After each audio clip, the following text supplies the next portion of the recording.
Let me ask you a series of seemingly unrelated questions. Are you a big fan of Jack Black? How well versed are you in Mormon culture? Did you enjoy either Shanghai Noon or Shanghai Nights? Okay, now using new maths, I will come up with a video based on your responses. Nobody's gonna watch this video.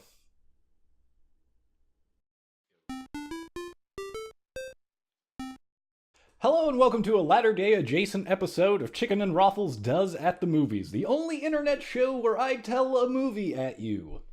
Jared and Jerusha Hess are my second favorite husband and wife movie-making force. With the blessings of Joseph Smith himself, the pair made one of the most recognizable movies of the incredibly early 21st century, Napoleon Dynamite, which made over $45 million on a budget of only $400,000, which is pretty good for two basically unknown Mormons.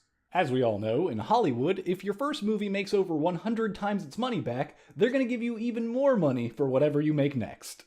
What they made next was Nacho Libre. Certainly not a failure if you're looking at box office numbers, but it split the critics looking for something more mature from the two. I think this says more about critics being critical of entertainment meant for children than it does about Nacho Libre. But that's not what I'm talking about today.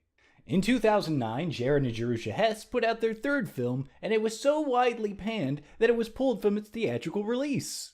A film so bad that it only made $118,000 of its $10 million budget back. A film so terrible, so vile. Wait, I love this movie.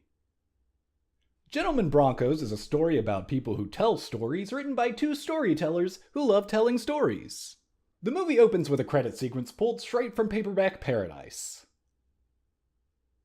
Then does a pretty great job of show don't tell, with the protagonist giving you his name and his motivation in the first few seconds without any dialogue. Benjamin Purvis is an aspiring sci-fi author and maker of sweet dioramas.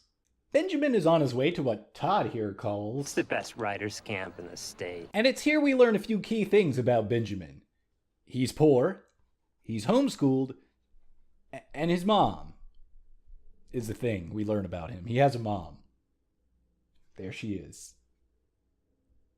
If you've ever known or been somebody that's isolated and poor before, you know that in this point in his life, Benjamin is basically just trying to be a regular kid who can make friends good. And this is exploited almost immediately. Meet Tabitha Jenkins, another storyteller. She writes what she calls French mysteries about a stable boy named Pierre. She also tells lies.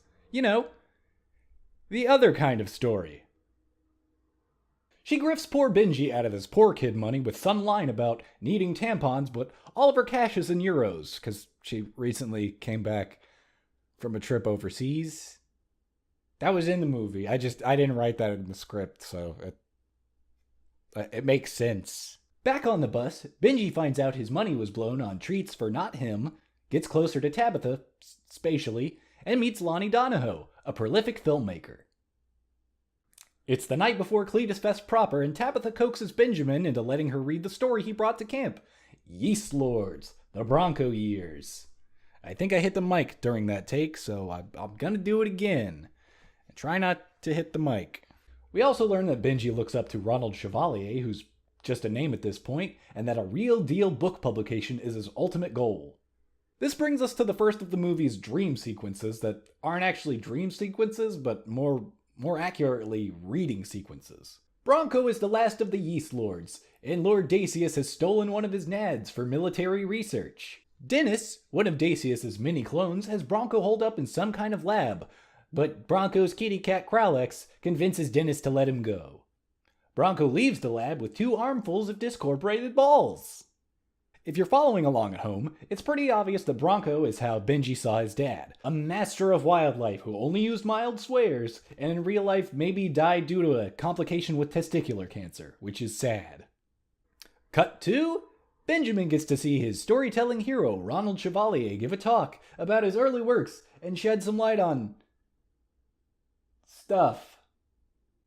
Right. And then Chevalier looks directly at Benjamin and says there's a contest going on. If your story is the best one submitted, you'll get a limited release.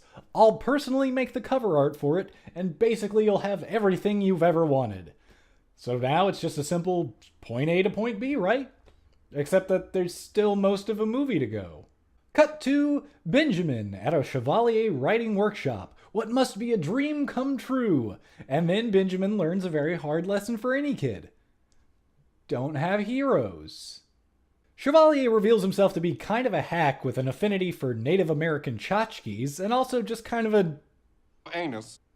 Yeah, that. And if you're the kind of monster person who could not like this movie, I have but one thing to say to you. One of my tools is named Teacup. Thank you, tiny girl.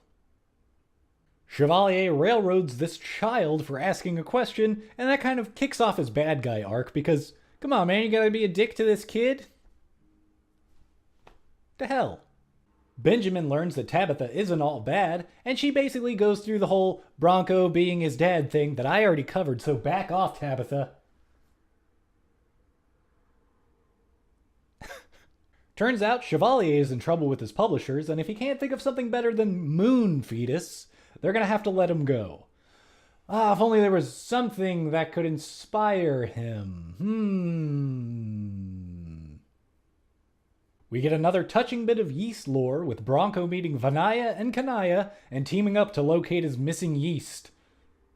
And it's probably obvious where this is going. Probably. Cut to Benji's house, post Cletus Fest. Benjamin gets a pair of girls' shoes, and we learn that his mom is some sort of fashion designer, and it's implied this isn't going well. I say implied it isn't going well because the next scene is Benjamin at his mall job, and this scene is mostly just to let us know that Benjamin hasn't gotten the manuscript back. Chevalier has Yeast Lords and is making some quick edits so he can publish it as his own. This gives us his version of the Yeast World and its new hero, Brutus. Where Bronco was a tough, take-no-crap beastmaster, Brutus is kind of prim and prissy and he's kind of a dick. We also learn that yeast gives you the power to fly a little bit, and that Sam Rockwell is a precious treasure that needs to be in more movies. Just look at him. Look at how much fun he's having in this movie.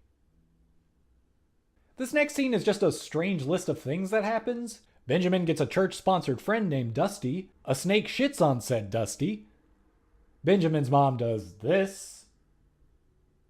And Benjamin shoots a blow dart into his mom to avoid maybe killing a cat. Is that really what this scene is?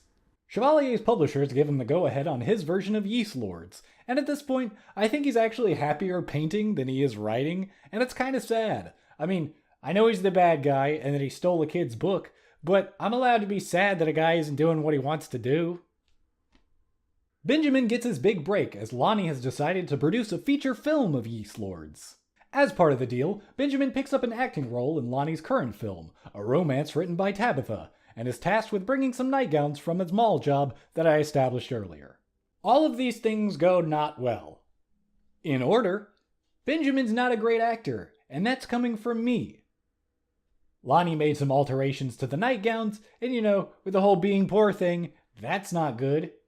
And last, and also most time-consuming, having somebody adapt a thing that you're passionate about often is, well, look no further than Dragon Ball Evolution. See, here's what the Yeast Lords movie looks like to Benjamin. And here's the movie currently in production. Yikes. Well, at least he made a cool $500. Selling out feels cool for a second, but Lonnie's script changes leave Benjamin hurt and also confused. There's a chance Q&A with Chevalier, and Benjamin goes to ask about managing expectations when other people adapt your work, and more importantly for the story, what happened to that Yeast Lords manuscript? Chevalier boils it down to, fuck it, get paid. Stories don't matter. Money matters. When asked about Yeast Lords, he does this. No, I don't think I read that one. And runs away like any grown man would. Benjamin goes home to find his mom crying to herself in the mirror. She says that some nightgowns must have gone missing, and that maybe he isn't going to get a birthday this year. To make it up to her like a responsible adult, Benjamin feels her balls, and then goes to cash his movie money sellout check. This check is post-dated for next year. It is? That's a bummer. Lonnie's version of Yeast Lords is deep into production, and at the same time, Chevalier is getting an award for his version of Yeast Lords, Brutus and Balzac. All the while, Benjamin is being a good boy, if not kind of a sad boy. Benjamin and his mom catch Lonnie, Tabitha, and Dusty on some sort of public access show promoting the premiere of Yeast Lords. Chevalier is also watching this public access show because that's how screenplays work. Lonnie spills the beans about buying the story from Benjamin, and Chevalier continues to be the worst. I know, but if there's one thing I can't stand, it's plagiarism. It's the night of the premiere, and like any movie, the best part is the trailers. Hey, Logan, want to go for a ride?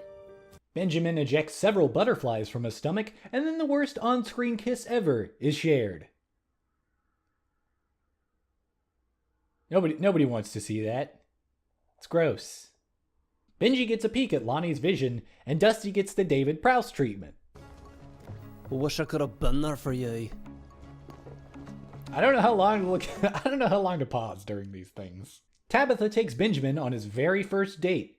Just the two of them at a seemingly abandoned bookstore. You know, regular date stuff.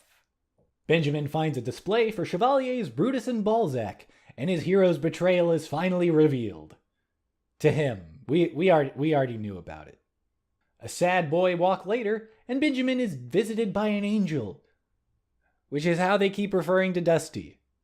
Dusty gives him some kind words, the best smile of all time, and his blow dart gun from earlier. The next morning, or however long later, the movie is kind of loose about how long things are taking to happen, Benjamin's mom has a meeting with a nightgown bigwig in town, which is a weird sentence to say, and also Chevalier is doing a book signing in town, conveniently sometime after that. The meeting turns into a classic shooting a blow dart into a guy because he wanted your mom to prostitute herself over Black Sabbath scene. It's just we get those in like every movie these days. This is the turn for Benjamin. He's finally done getting shit on by life, and he's gonna do something about it. Mormon Jesus be damned. Benjamin pulls the most ballerist of moves here, asking Chevalier to sign his original manuscript for Yeast Lords. Fuck, this kid is cool now. Chevalier attempts to bribe Benjamin with the jacket off his back and a trip to space camp, but Black Sabbath changes a person. Black Sabbath lawyers would like me to say here that listening to the music of Black Sabbath does not make a person violent. Probably. Those papers were completely unrelated. Doesn't matter. It's fine. Benjamin ends up in child jail for assault, and his mom comes by for a fun jail birthday party. Benjamin almost gets a really sweet car, but instead ends up with a Deus Ex Machina in the form of all of his stories being registered since he was a child, because his mom is great and or possibly psychic. This gives him the proof he needs to expose Chevalier, and actual seconds later, Benjamin Purvis's Yeast Lords, the Bronco years, are lining bookstore shelves all across at least this one bookstore that we see. Bronco finally dispatches Lord Dacius, and with the financial success of Yeast Lords, Benjamin is able to put on a fashion show for his mom. 'Cause he's the best boy. Rewatching Gentlemen Broncos, I still love it. I know after Cletus Fest, thinking critically, there's a lot of cut-tos and a lot of, and then this happens, which probably could have been done better, but I kind of don't care. I also think it's fun watching something with so much money pumped into it, trying to go for a low-budget sci-fi aesthetic. All the props and effects in the Yeast Lords bits are amazing and worth every millions, in my opinion. Sam Rockwell, Jermaine Clement, and the soundtrack alone make this movie worth a watch, and I really think you should watch it, even though I probably just ruined it for you. And that's it. You can go away now. Bye. Is that really how I end the script?